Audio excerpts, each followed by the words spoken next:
Welcome back to More Less is More Sports content. Just a heads up, this is going to be a long video, so hopefully you stick around. This initially was going to be a full-length podcast episode, but due to scheduling, Matt, Ryan, and I have decided to do our own separate videos on this topic. If you've been listening to the podcast for a while, you know that every year we like to do this thing called the Hypothetical College Football Transfers episode. And I cannot stress this enough, these are hypotheticals. Every year when the transfer portal opens up, what we like to do is pick 5 players and give these made-up scenarios of where we think it might be cool for them to go. If any of these players pick the schools that we put on our list, that's awesome, great. But we are also fully aware that more than likely, none of these scenarios are going to happen. We just like to do this episode for fun. So, without further ado, let's officially get into my 5 college football hypothetical transfers. For my number 5, I have Connor Weigman going to Louisville. And I know there's some rumors circulating right now that Houston is the team to beat for Weigman in the transfer portal, but just hear me out for a second. If you followed the last 2 quarterbacks that Jeff Brom has picked up from the transfer portal, you know dude's got a type. And I ain't gonna lie, Weigman kind of fits the profile. For my number 4, I have Miller Moss going to Oregon. And I know right now there are some rumors circulating about Lincoln Riley and his position as the USC head coach. That being said, even for the time being, Jaden Mava looks to be the quarterback going forward.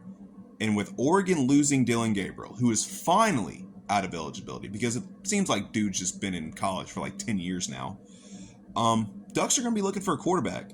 And if I'm Miller Moss, what ultimate get back would it be to transfer to the old or the former Pac-12, now Big Ten rival of USC? I think that'd be pretty cool.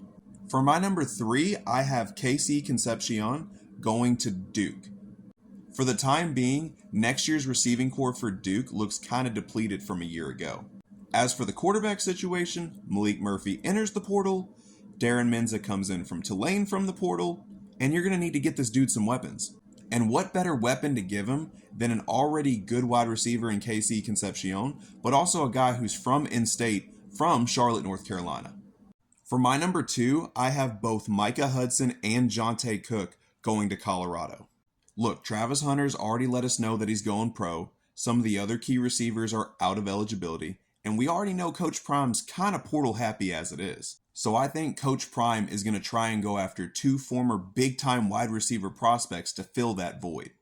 Not to mention, if you've been following, Jonte Cook has already responded to a Coach Prime Instagram post saying, "I ain't hard to find." So that wraps up my number 2. And are you ready for number 1? Because it's kind of a hot take. For my number 1, I have an absolutely chaotic scenario where basically SMU and Oklahoma swap quarterbacks. SMU has been one of the breakout teams across college football this year, and quarterback Kevin Jennings is an emerging star. Say Jennings' emergence leads him to want to reach out and attend a school with a bigger brand for potentially more NIL money and more coverage. This is where I think Oklahoma comes in.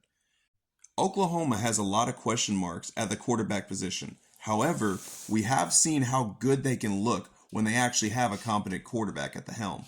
With Jennings now at Oklahoma, Rhett Lashley and SMU could look to the portal to add another dual threat quarterback, and what better one to get than the former 5-star recruit Jackson Arnold, who will be also trying to revitalize his career in his own right.